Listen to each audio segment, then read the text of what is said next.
Om. Om. Om.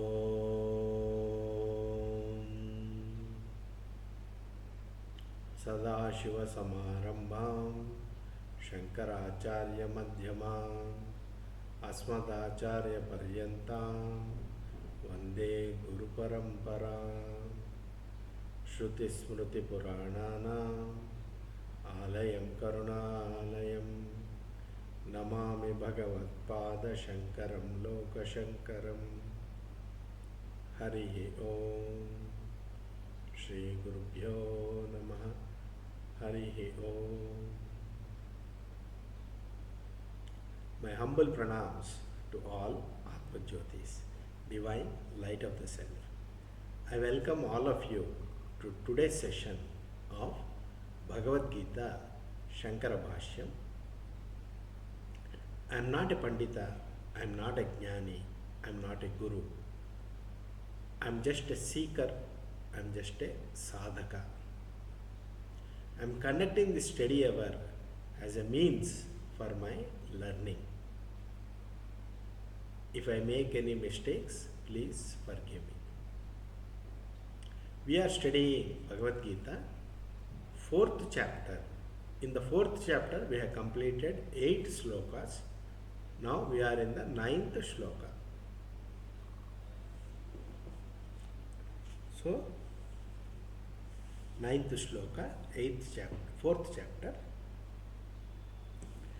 जन्म कर्म च मे दिव्यम एवं यो वेत्ति तत्वतः त्यक्त्वा देहं पुनर्जन्म नैति मामेति सोऽर्जुन.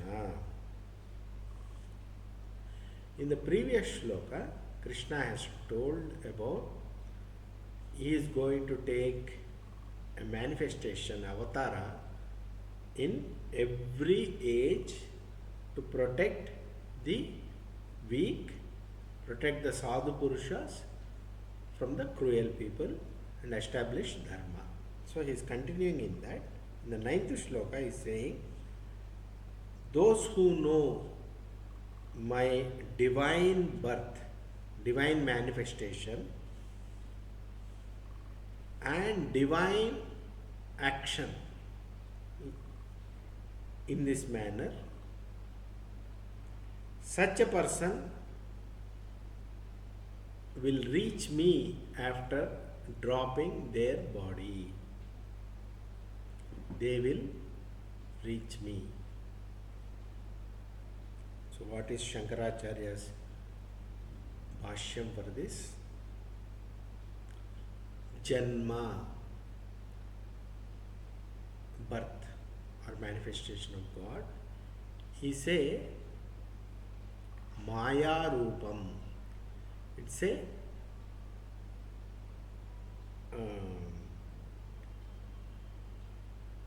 you can call it Maya in the sense it's a divine power. It's like a magic power, magical power. Even though God has not taken a form appears. That is called Maya. Karma, what is the action of God? What is the action of God?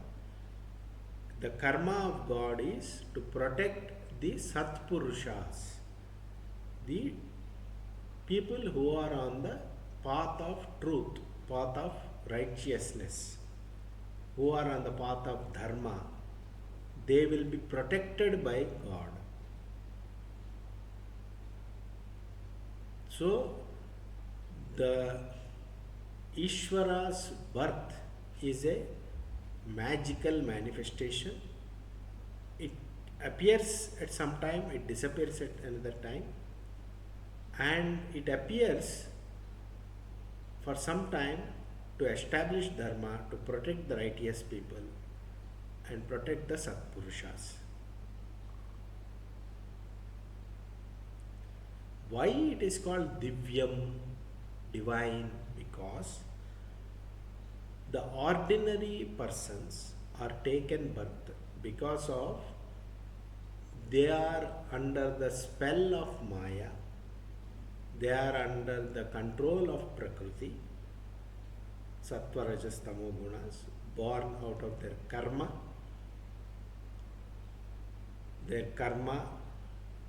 phala they have to experience. That's the reason why they take birth. But Bhagavan, avatara of Bhagavan is not under the control of Prakriti. The avatara of Bhagavan is fully controlling the Prakriti. It is the one which is controlling.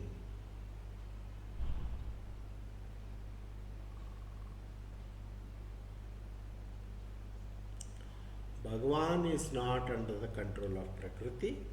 Bhagavan is the one who controls the Prakriti.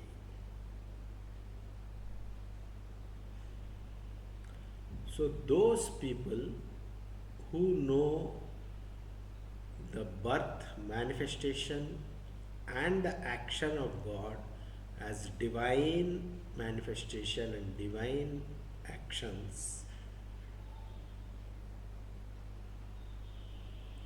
those who know it in reality, in truth, they will reach God when they drop their body. They will reach, they will attain Krishna.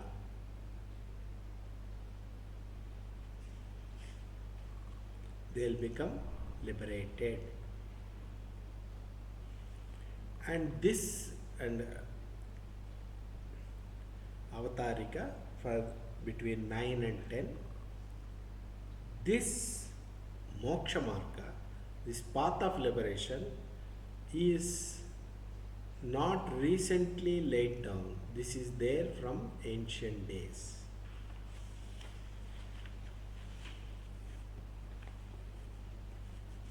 So Krishna is saying, shloka number 10, Vitaraga Bhaya Krodha Manmaya Mamupashritaha Bahavo Jnana Tapasa Puta Madbhava Magataha. Vitaraga Bhaya Krodha. Raga means attachment, moha. Bhaya means fear. Krodha means anger.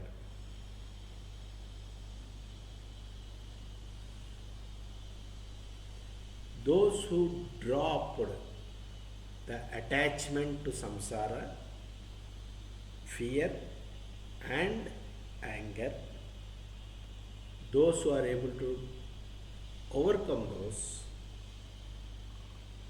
many people like that were there from many ancient time. They have taken refuge at the feet of Ishvara,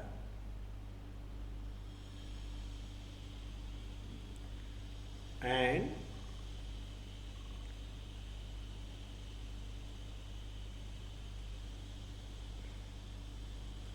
Jnana Tapasa. Tapas means austerities. What kind of austerities it is? Jnana Tapasa, meaning Jnana means knowledge, wisdom. Through the path of knowledge, through the path of Jnana, they did austerities, meaning Shravana, Manana, Nididhyasa of Vedanta. They became purified.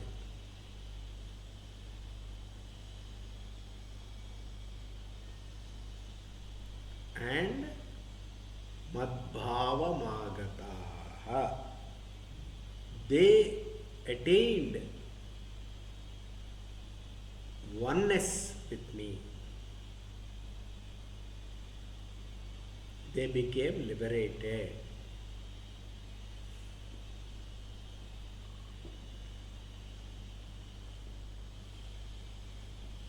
So what is Shankaracharya's commentary on this?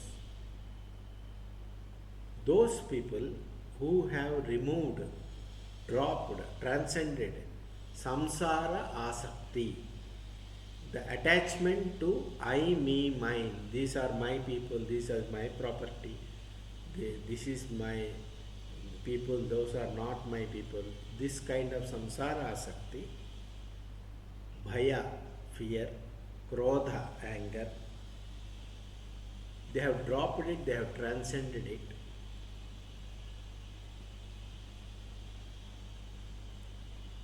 They are mat-maya, manmaya, matmaya, meaning they attained oneness with Ishvara. They are abheda from Ishvara. They have realized the abheda, non-difference between themselves and Ishvara. They are the Brahmavettas, those who know Brahman.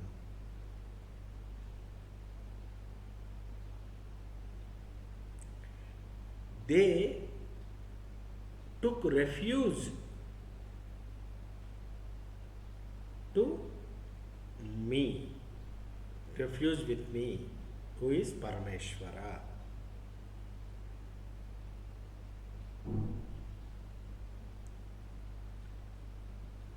And Jnana Tapasa means they took refuge in the Atma Jnana, meaning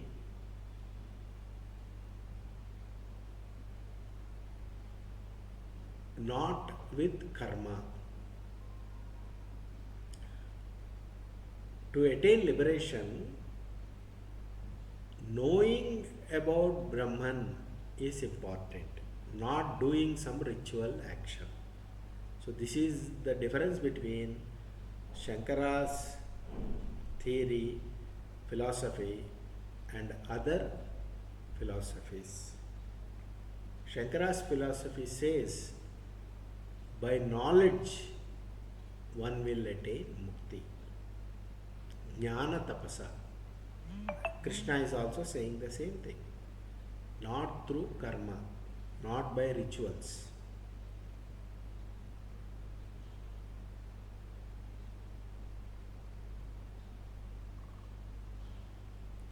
What kind of knowledge is this?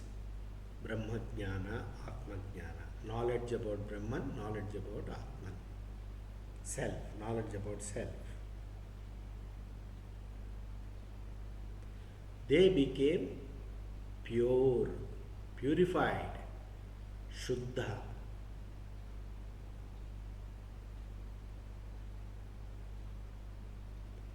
Mad Bhava, meaning na my Bhava, meaning oneness with Ishvara, meaning they became liberated. They attained moksha. Moksha means liberation.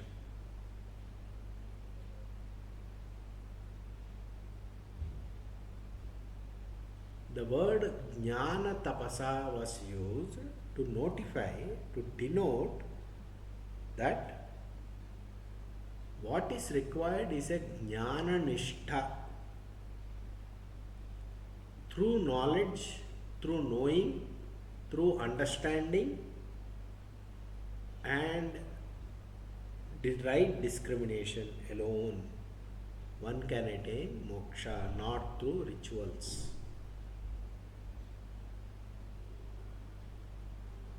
So, Avatarika, between shloka number 10 and shloka number 11, the Avatarika says,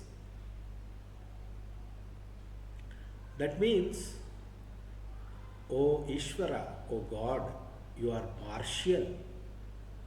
You give liberation to few people and you do not give liberation to few others. You are a partial God. answer that, shloka number 11 is being told. What is shloka number 11? Ye yatha mam prapadyante tans tathaiva bhajamyaham mama vartma anuvartante manushyaha partha sarvashaha. Those, as a person worships the God with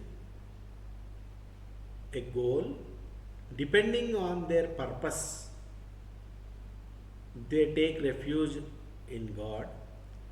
As per their purpose, I bless them for that purpose. So, all the people, they follow my path only. In whichever path they are going, in whichever form they worship, in whichever non-form they worship, they are following me only. Depending on their purpose, I bless them. Those who were Shankara Bhashyam,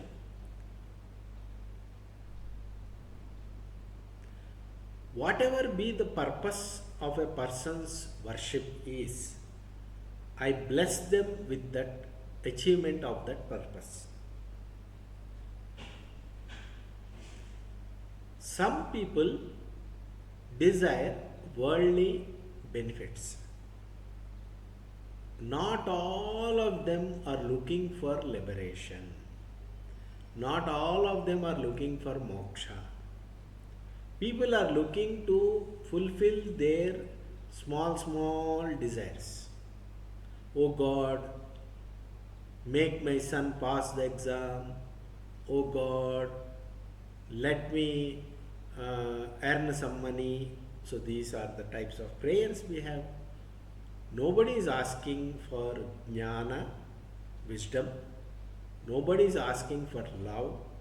Nobody is asking for salvation, mukti.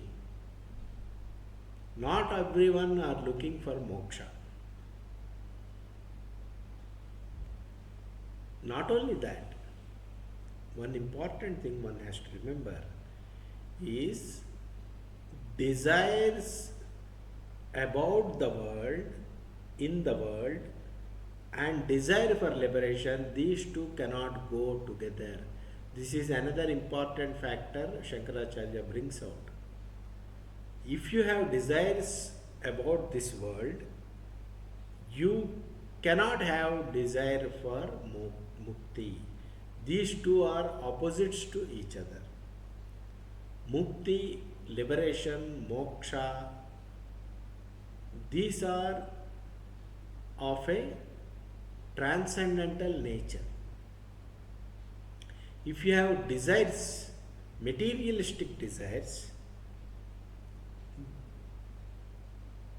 the materialistic desires and the spiritual desires, they don't go together. If you want spiritual liberation, moksha, you have to let go of the material desires.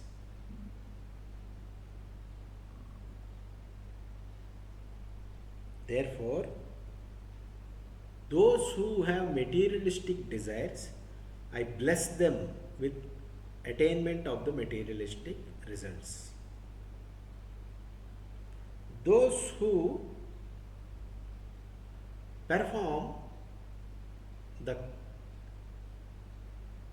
karma yoga, those who perform the karma prescribed by the Veda without desiring the results, by offering the results to Ishvara. See, you can do a Veda Vihita karma, a prescribed karma of Veda, with a desire for myself, or I can offer the result to God. I don't want the result. I am performing this action, this karma, with the sole intention of pleasing Ishvara. Such people have moksha as their goal.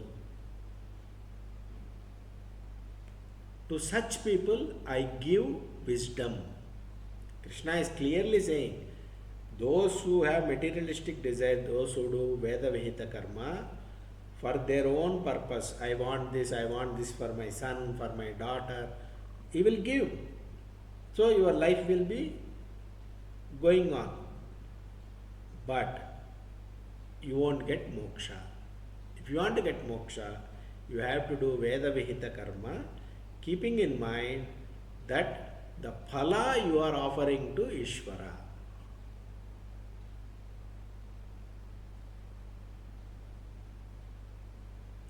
And those who have Viveka Jnana. What is Viveka Jnana? Viveka Jnana means Nitya Anitya Vivekamu, Atma Anatma Vivekam. Nitya Anitya means what is permanent, what is temporary, one has to be very clear. The whole world, everything is temporary. Atma is permanent. So this knowledge has to be very clear. Self is permanent, world is temporary. What is Atma and Anatma? What is self? This body is not self, this mind is not self, this intellect is not self. Self is Atma, pure, Nissanga, Akarta, Bhokta, Atma. One has to be very clear knowledge about Atma, self. And whatever is there, right from this body to everything, is Anatma. This Atma, Anatma, non-self, self and non-self discrimination, Nitya Anitya discrimination is called Viveka Jnana. Those who have Viveka Jnana and those who do Karma Sannyasa, they leave off the Veda Vihita karma also. They do Karma Sannyasa, they leave off all the actions, all the karma. That doesn't mean that they'll sit idle. They will do what is necessary for the benefit of the world. To such people, Krishna says, I give moksha, liberation. There are some people who are in danger. They have some situation. Poor people, they are in a situation, they are in danger. They pray to God, God protect me. So God gives protection to them. At that time God will not say, no, protection is not necessary, I will give you moksha. He won't say like that. You are in danger, you want protection, God will give protection. You are having a desires, materialistic desires, God will say, okay, take the materialistic desires, phala. They have to do Veda Vihita karma to attain that materialistic desires. God will give the karma phala.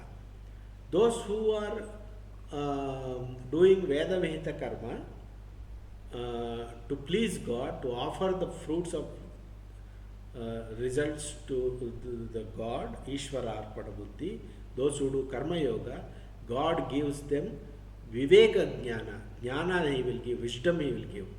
Those who have wisdom, Viveka Jnana, as I explained, Atmanatma and Nitya Nitya Viveka, Dharma Dharma Viveka. They have the Viveka Jnana and they do Karma Sannyasa. God gives moksha, liberation. And those who are in danger, God gives protection.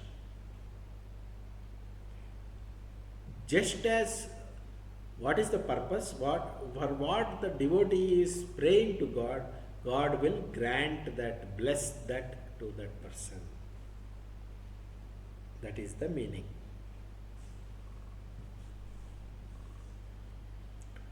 Not only that, as per their desire, I am fulfilling those desires. I am not doing whimsically as per my ragadvesha. Just because I like this person, I will give to this to him. I don't like this person, I don't give that to him. That kind of ragadvesha God do not have. God is not partial, He is impartial.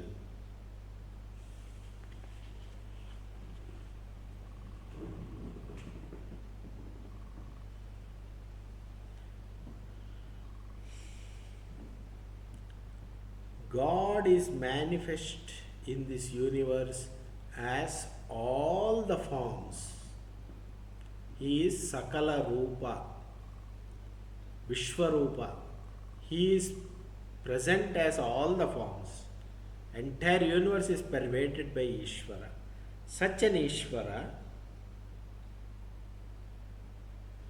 is followed by all the people in whichever way they are following. Whichever way you follow, you are following God only.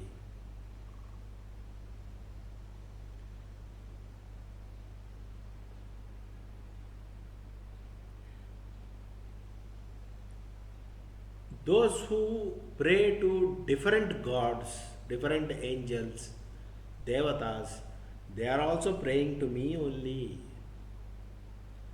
in a different form. Whatever they desire a fruit, that fruit I bless them with, depending on their qualification. There has to be a karma phala.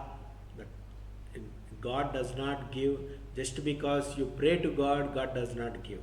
You need to be adhikari.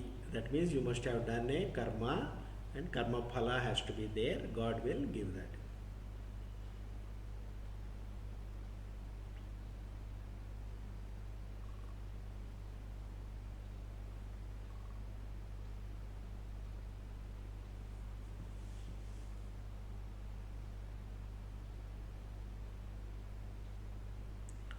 O Kunti Putra, all the people are praying to me only in different ways. So, Avatarika between shloka number 11. Okay. You are Ishvara. You are impartial. You don't have partiality. You don't have liking for a person, dislike for a person. You are a God. Being God, you are impartial. You don't have partiality towards anyone. Therefore, you have mercy, karuna, krupa equally on all the beings.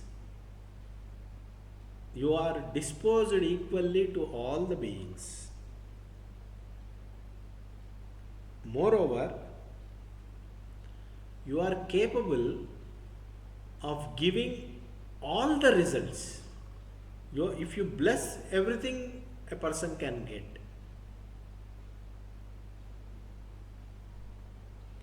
In this situation, why people are not realizing that Vasudeva, O God, everything is Vasudeva only. Knowing this truth, why are they not taking refuge in you? Why are they praying to different gods? Why are they not taking refuge in you? So, to know that, Krishna explains in shloka number 12. What he says? Kangshantaha karmanam siddhim yajanta iha devataha kshipram hi manushe loke siddhir bhavati karmaja. In this world, people pray to different deities to fulfill their desires. Because if in the human world, in the world of people, if you do a karma, the karma phala comes quickly. So, if they do a puja or a vrata for a deity, the karma phala comes quickly to them. They can see it, so they get attracted. But praying to God comes very not very naturally. Taking refuge in God for moksha does not come naturally, because they have desires, and if they do a particular karma, the karma phala comes quickly, so they are attracted towards that. That's what Krishna is saying. So what is the Shankara Bhashyam for this? In this loka, in this world, for the attainment of the results, attainment of the fruits for their desires, attainment of their desires, people perform various karmas. They propitiate the deities, different deities, Vedic deities like Indra, Agni, Vayu, etc. Because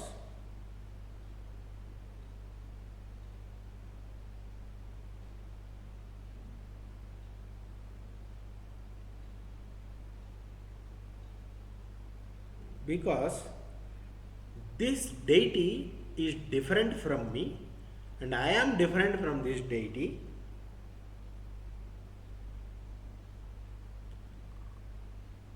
and I pray to this deity and deity fulfills my desire. Those who have this knowledge, they are ajnanis, they are ignorant people. This particular God is different from me, I am different from God. I pray to God, God gives me boon, this deity gives me boon. Those who have this knowledge, they don't know the reality, they don't know the truth.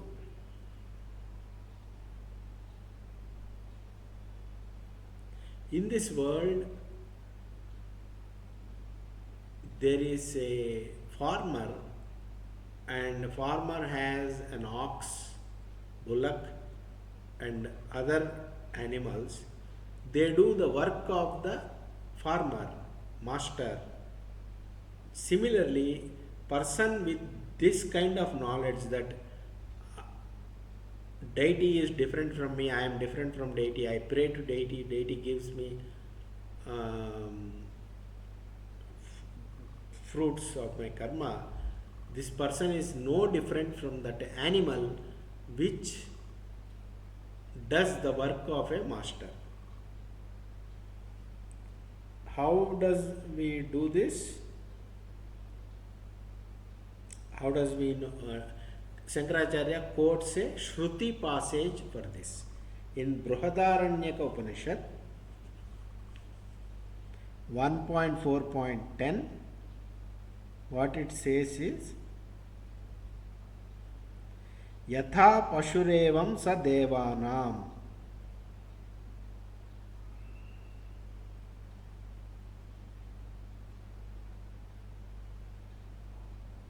In Brihadaranyaka Upanishad 1.4.10, Shankaracharya quotes a Shruti passage that has Yatha Pashurevam Sa Devanam.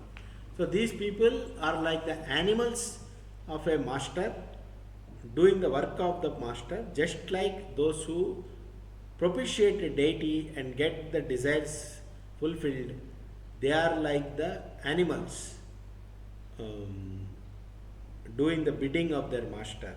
So in this case, the deity is the master and the person who does propitiating ritual is the animal.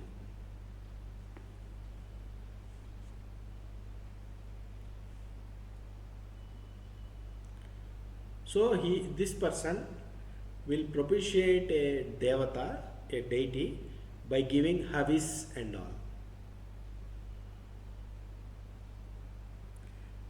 As per the Shruti, what it says is, in the human world, those who desire a result and do worship of different deities, doing various vratas, homas, and asking for boons, they will get the result quickly, but they are like a bound animal to a master.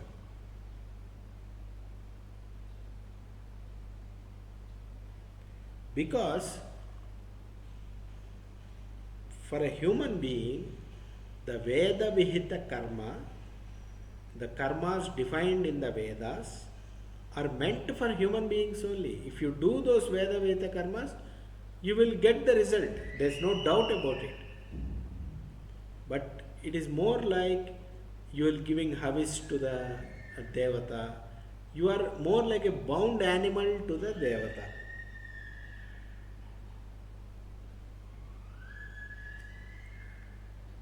And in this passage, Krishna Bhagavan is saying, in the human world, the karmas will get the result very quickly, he is saying.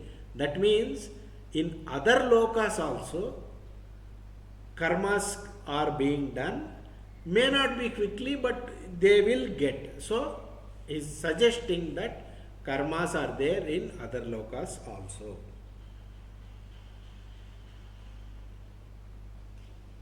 In human world, there is a differentiation like varnashrama dharma, etc.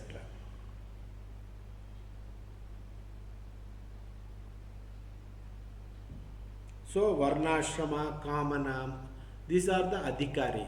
To do a Vedic karma, one has to be a adhikari, mean qualified. There are some rules, qualification rules, as per that one has to do Vedic karma.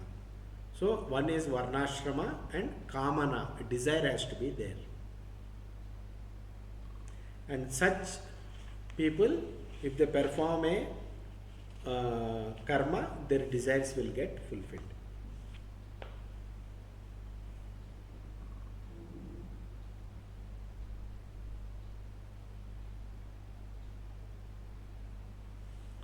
So, we will stop here. We have seen from 9 to 12. We will continue in the next session. Hari Om Tat Sat, Shri Krishna Arpanamastu.